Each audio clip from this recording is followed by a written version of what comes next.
মানুষ যতন করিও, মানুষ রতন করিও যতন। মানুষকে কি বলছে? মানুষ রতন করিও যতন। মানুষকে কি বাউলরা ফকিররা জব করে মারে? তারা জানে এই মানুষ ছাড়া তো প্রভু নাই কোথাও, মানুষের ভিতরে তো প্রভু। আমাকে মানুষই তো বলতে হবে, মানুষের কল্যাণই তো আমার জমিনে করতে হবে। যে মানুষের কল্যাণের জন্য সমস্ত কিছু আল্লাহ বানাই দিছে মানুষের কল্যাণের জন্য, সেই মানুষের অকল্যাণ আমি করতে গেলে আল্লাহর বিরোধিতা হবে না? হবে কি হবে না? আজকে আমি অন্যায় করব, আমি অন্যায় করব, আমার পাপের পরিচিত আমি ভোগ করব। তুমি বলার কি?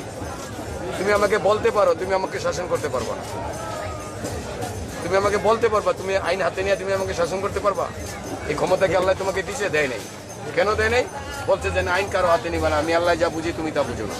তুমি ওরে খারাপ ভাবো, আমি ওরে ভালো বলবো। তুমি ওরে কালো দেখো, আমি ওরে সাদা দেখি। তোমার কথা তো চলবে না জমি।